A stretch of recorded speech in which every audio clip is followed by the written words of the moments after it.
even if it's a negative day. I met a beautiful, sophisticated superstar lady in New York. She worked for this jewelry company, very young. Vice president, made big money. This company brought me in to do some training, some seminars, classes. And I met this lady, extraordinary lady. Found out she never went to college, never went to university. I thought, whoa, how'd she get here? So I asked her a little bit about her story. I said, how'd you get here? No college, no university? This is tough New York. Vice president, big money, jewelry business. She said, well, let me tell you part of the story. She said, a few years ago, being a very young mother, she said, one day I asked my husband for $10. And he said, what for?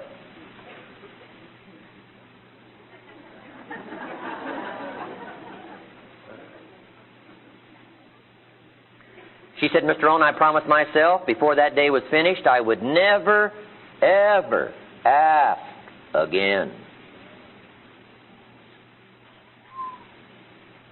She said, I started looking for opportunity, found it. Started looking for the skills, the classes, found them. And she said, yes, now I am vice president, jewelry company. I do make big money. It is tough New York. But that's one of the reasons why I got here. She said, I promise you, Mr. Rohn, from that day until this, I have never, ever asked again.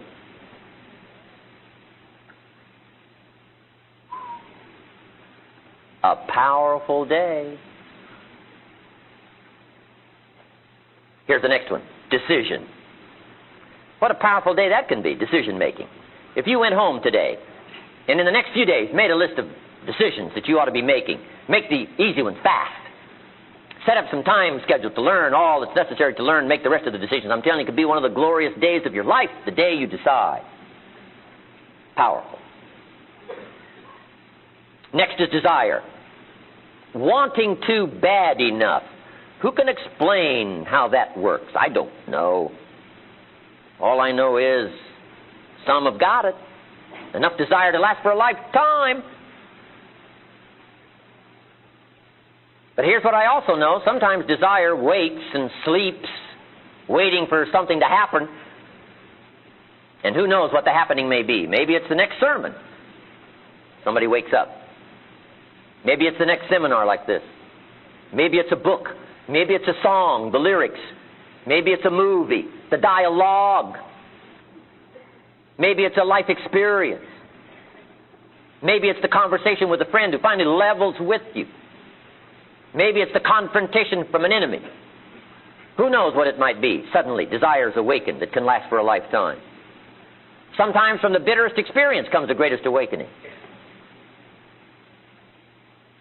So here's the clue on desire. Welcome all life experiences. We get into more detail in this in the weekend seminar. Let life touch you.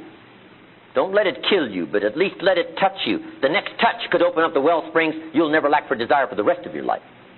From shortly after the time I met my teacher, Mr. Shope, at age 25, no one's ever had to say to me all these years, when are you going to get going? Nobody's ever said that to me all these years. I've heard, when are you going to slow down? You're going to have a heart attack and die. You can't keep up this kind of calendar. But nobody's ever said to me, when are you going to get going? I'm asking you to keep searching for life experiences until you find one that lights your fires, until you will never lack for desire for the rest of your life. And nobody will ever have to say to you the rest of your life, when are you going to get off the couch? Clue. Welcome all experiences. Don't put up the walls. The same wall that keeps out disappointment keeps out happiness. Take the risk. And here's the last emotion that can change your life in a single day. It's called resolve. Resolve says, I will. Two of the most powerful words in the language. I gave you the formula for disaster. Could, should, don't. Here's the formula for fortune. Should, could, will. I will. I should. I can, and I will. Two of the most powerful words in the language. I will. Benjamin Disraeli once said, nothing can resist a human will that will stake even its existence on its purpose. I'll do it or die. What a powerful set of words. The man says, I will climb the mountain. They've told me it's too high, it's too far, it's too difficult, it's too rocky, it's never been done before. The man says, hey, it's my mountain, I'll climb it. Pretty soon you'll see me waving from the top or dead on the side, because I ain't coming back. Power. The best definition of resolve I ever got was from a junior high girl, Foster City, California. I love to talk to kids and ask them definitions. They come up with beauty. I got to this word and I said to the kids, who can tell me what resolve means? Some didn't know and some tried. It was interesting. The best one I got was a little girl about 3 rows back. She said, Mr. Rohn, I think I know. I said, what? She said, I think resolve means promising yourself you will never give up. I said, that's the best I've ever heard. You can't say it any better than that. Promise yourself you will never give up. You don't have to promise me. You don't have to promise the world. Just promise yourself. What a great bit of language. She's probably giving seminars somewhere today. That's powerful. I asked the kids, how long should a baby try to learn how to walk? How long would you give your average baby before you shut off? That's enough. No, any mother in the world would say you're silly. My baby's going to keep trying what? Until. What a magic word, until. How many books will you read? Until you find the answers for your good health? Read 1 and quit? Read 2 and quit? Risk a cardiovascular disaster? I can't buy that from you. Wouldn't you read enough books until? Wouldn't you read enough books on financial independence until you become financially independent? Wouldn't you read enough books on leadership until you become a leader? Wouldn't you read enough books on power until you've got the power? Of course, why not? Don't settle for less. Use this little until phrase. I'll do enough exercises until I become healthy. I'm out of breath now, but I'll put myself through enough disciplines until I'm no longer out of breath. I'm not going to walk up 1 flight of stairs and can't catch my breath. It's over. Until. Magic. The day that turns your life around. And now here's my 4 closing questions, and we're out of here. 4 questions to ponder, I call these, for your notes, and then we're finished. What an exciting day this has been.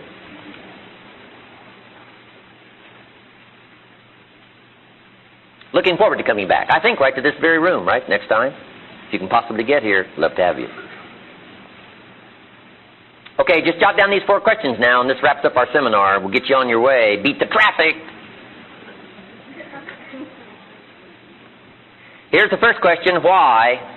One of life's most important questions, why? Kids are always saying what? Why? Good question. What an extraordinary time sometimes to teach when someone says why. Don't leave a why go so empty without a substantive answer. Why learn that much? Why read that much? Why try that hard? Why not spend all the money when you're a child? You're only a child once. What? You got to answer these whys. Why? You got to come up with some whys. Here's what we teach in leadership. When the why gets powerful, the how gets easy. Why? If you come up with enough reasons, you can revolutionize your life. Short on reasons? I'm telling you, you're short on answers. If you get enough reasons, it'll drive you to find the books and find the answers and take the classes and set up the disciplines and do everything that's necessary.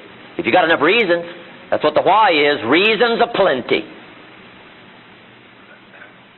Now here's one of the best answers to why. Second question, why not? What else have you got to do while you're here? Why not see how far you can go, how many skills you can develop, how much money you can earn, how much you can share? Why not see how much enterprise you can get involved in, how many sales you can make, how many promotions you can get, how many friends you can make, how valuable you can become to your family? Why not see what all you can do and see all you can see and go wherever you can go and do all the things you can possibly do and live an extraordinary life? Why not? Hey, you got to stay here till you go. I mean, what else are you going to do? Just hang on until the bitter end? Come on. Why not see it all? Why not have it all? Why not do it all? Why not engage as many things as you can possibly can to test all of your possibilities and all of your equities of life and heart and spirit and soul? Why not? And now here's one of the most important questions from me to you individually if I had a chance, but I have to do it collectively, but I want you to take this individually. I came from my house today and left my family to come spend time with you and your family today to ask you this most important question that's important to me, and here it is, number 3. Why not you? I'm a farm boy from Idaho, raised in obscurity. I was broke at 25 and embarrassed in front of my family. My family knew about the creditor saying, we're going to come get your car. What kind of a father's that? So how did I get here? I'm telling you, I'm asking you, why not you? If I can find this little book, Richest Man in Babylon, can't you find it? If I can read, can't you read? If I can change, can't you change? If I can set up some disciplines and save myself from disaster, can't you? And the answer is yes. Why not you? Does your blood run less hot than mine for ambition? I can't buy that. I'm smart and you're stupid? Can't buy it. I can understand it and you can't understand it? Can't buy it. I got the drive, you don't have the drive? Can't buy it. You wouldn't have been here today. Why not you? Farm boy from Idaho. That's what the American success stories are all about. I wish I had a bigger parade of stories on this platform to come across and tell their story and testimonial besides mine to encourage you, and they would all wind up their stories by saying, why not you? Mother on welfare, now rich beyond imagination. Shouldn't she say, now why not you? I started ill. Why not you? I started sick. Why not you? I started behind and in debt. Why not you? I was in despair. Now I'm walking in the light. Why not you? That's what the American dream stories are all about. Why not you? If one can do it, we all can do it. Wish I had more stories. One of the best I know of, dear friend of mine, Mark Hughes of Verbal Life. Wow, what a story. My dear friend, Mark Hughes was raised on the tough side of town in Los Angeles. Got involved with drugs when he was a kid. Managed to escape. Got so interested in helping other kids get off drugs, he became a fundraiser. Even as a kid, he became one of the best. As a teenager, he won all kinds of awards. He still gives a big share of his fortune to helping kids get off drugs. One of his clients back then, Ronald Reagan, who later becomes president of the country. That's a story in itself. This kid, Mark Hughes, never met his father until he was 20 years old. And when he met him, he didn't like him, unfortunately. Never met him again for 9 more years. I was in on after the second time. They decided to at least try to be friends. Now they're good friends. Tough way to grow up. Mark Hughes, the judge had to decide who he was to live with when he was a kid. Not the best of worlds. When he was 18 years old, his mother died from a drug overdose. Not something you want to tell around town. Mark Hughes never went to college, never went to university. He only went to the 9th grade in school, dropped out. But when his mother died, she was trying to lose some weight, lose a few pounds. And she got hooked on the diet drugs. And then she got hooked on the sleeping pills. And then she started seeing 2, 3, 4, 5 doctors, all behind their backs to keep this monstrous habit going. And when she was 36, she's gone. When she died, Mark said, there's got to be a better way to lose a few pounds than to get hooked on the drugs. He said, I'm going to find a way. It's got to be a nutritional way, safe way. So he started studying nutrition. I met him 2, 3 years later, couldn't believe what he knew. This kid. And then he made a big discovery for himself, and that was herbs. He got so fascinated by herbs, he made trips to China as a kid. And finally put a little formula together called Herbal Life. His grandmother was his first customer. He said, Granny, you're fat. You got to get on my new formula here.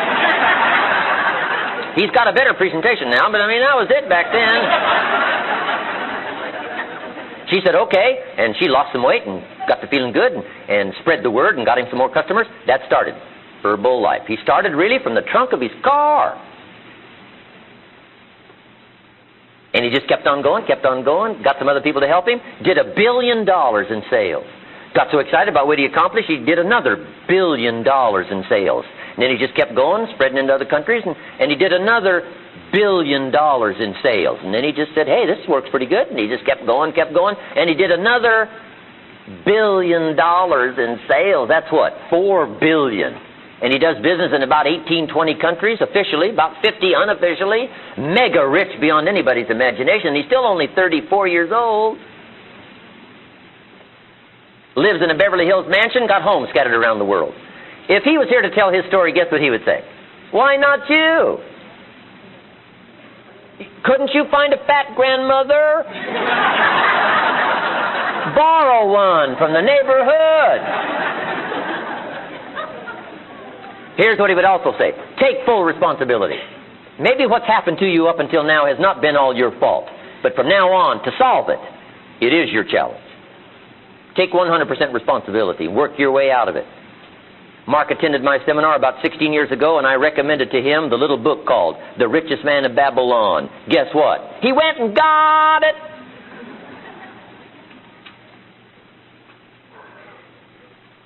I'm asking you, don't settle for less.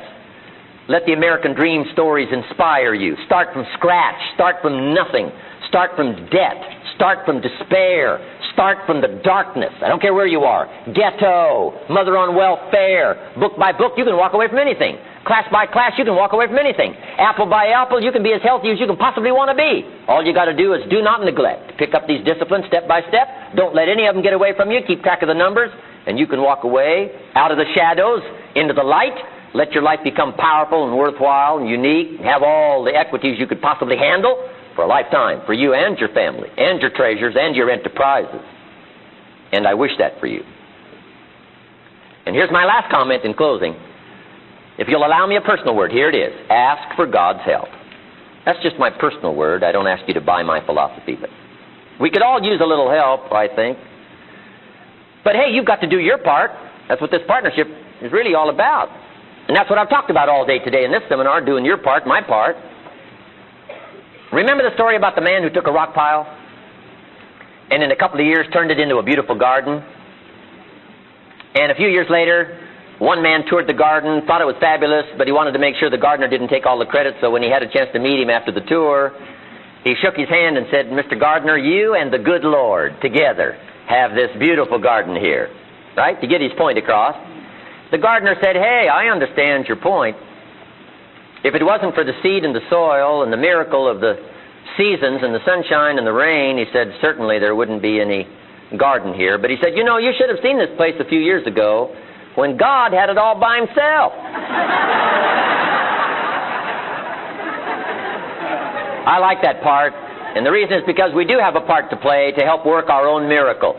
And I hope that the things I've shared with you today has given you a little better insight into how to work these miracles for your own life. Goodbye. God bless. Thank you for being here today.